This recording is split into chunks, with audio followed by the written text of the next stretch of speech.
सनातन धर्म में ईश्वर और देवी देवताओं की पूजा को जीवन का एक महत्वपूर्ण अंग माना गया है। लेकिन कुछ लोग ऐसे भी होते हैं जो ईश्वर में विश्वास नहीं करते और देवी देवताओं की पूजा नहीं करते।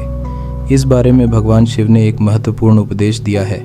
आज हम इसे एक प्रेरणादायक कहानी के रूप में सुनेंगे कि जो मनुष्य देवी देवताओं की पूजा नहीं करता उसका क्या होता है। नमस्कार दोस्तों, एक बार फिर तहे दिल से स्वागत है आपका हमारे YouTube चैनल शिव चिंतन कथालय में, जहां आप भगवान शिव के दिव्य संदेशों और उनकी प्रेरणादायक कहानियां सुन सकते हैं।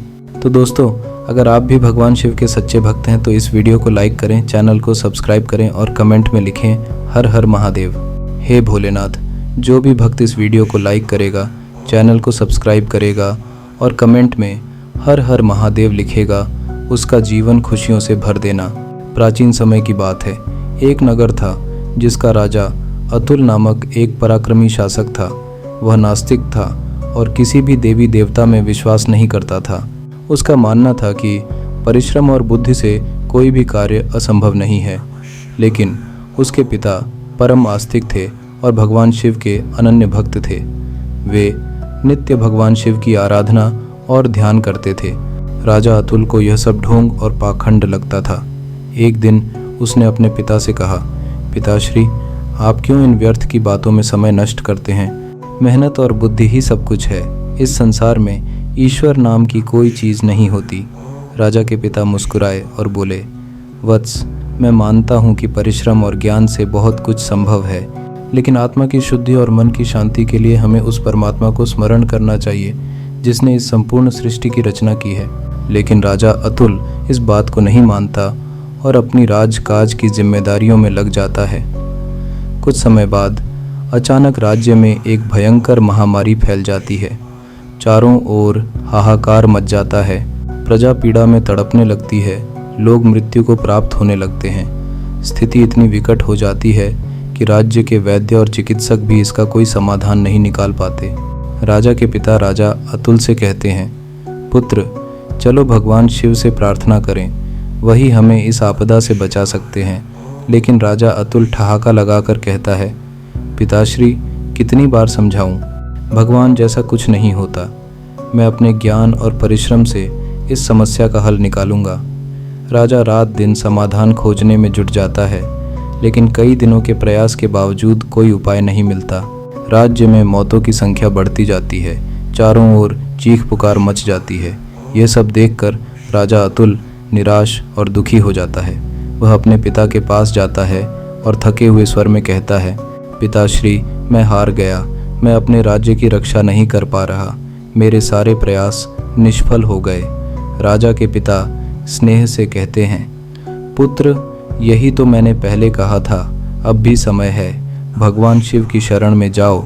निराश और थका हुआ राजा अतुल वन की ओर प्रस्थान करता है। वहाँ एक शिवलिंग के समक्ष बैठकर ओम नमः शिवाय का जाप करने लगता है। वह गहरी तपस्या में लीन हो जाता है।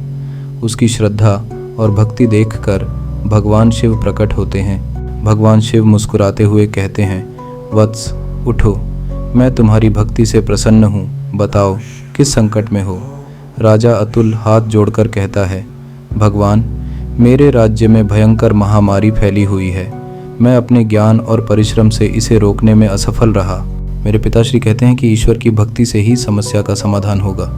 कृपया मुझे बताइए, क्या सच में जो मनुष्य देवी देवताओं की पूजा नहीं करता उसका कोई भविष्य नहीं होता? भगवान शिव मंद मुस्कान के साथ बोले, वत्स, यह सत्य है कि इस संसार में परिश्रम और ज्ञान के बिना कुछ भी संभव नहीं है। लेकिन मनुष्य को यह भी समझना चाहिए कि इस पूरी सृष्टि का एक अधिष्ठाता है, एक परमात्मा है जिसने इस संसार को रचा है। परिश्रम और बुद्धि से बहुत कुछ पाया जा सकता है, लेकिन आत्मिक शांति और मानसिक प्रसन्नता के लिए ईश्वर की भक्ति आवश्यक है। जो मनुष्य देवी देवताओं की पूजा नहीं करता उसके मन में कभी शांति नहीं होती। उसे वह दिव्य सुख प्राप्त नहीं होता जिसके लिए आर्षि मुनि वर्षों तक तपस्या करते हैं। इसलिए हे राजन, अपने विचारों को बदलो, ईश्वर में विश्वास रखो और परिश्रम करो। फिर देखो तुम्हारे सभी कार्य कैसे सफल होते हैं। राजा अतुल को सत्य का बोध होता है।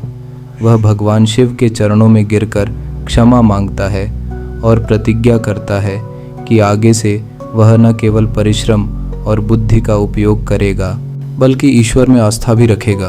भगवान शिव उसे आशीर्वाद देते हैं और कहते हैं, वत्स, अब अपने राज्य लौटो। मैंने तुम्हारे राज्य को महामारी से मुक्त कर दिया है। तुम्हारी प्रजा स्वस्थ हो जाएगी। जा अतुल आनंदित हो जाता है और भगवान शिव की जय जयकार करता हुआ अपने राज्य लौटता है। वहाँ देखते ही देखते महामारी समाप्त हो जाती है और प्रजा स्वस्थ हो उठती है। समय बीतता गया और राजा अतुल ने अपने राज्य को एक समृद्ध और सुखी राज्य में परिवर्तित कर दिया। उसकी भक्ति और मेहनत से उसका राज्य उन्नति के शिखर पर पहुंच गया। प्रजा उसे एक आदर्श शासक के रूप में मानने लगी। भगवान शिव का यह संदेश हमें सिखाता है कि परिश्रम और बुद्धि मनुष्य के जीवन में अत्यंत महत्वपूर्ण है, लेकिन ईश्वर में आस्था और भक्ति के बिना मानसिक शांति और आत्मिक सुख प्राप्त नहीं किया जा सकता।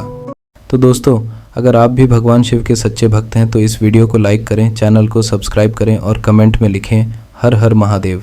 हे भोलेनाथ, जो भी भक्त इस वीडियो को लाइक करेगा, चैनल को सब्सक्राइब करेगा और कमेंट में हर हर महादेव लिखेगा, उसका जीवन खुशियों से भर देना।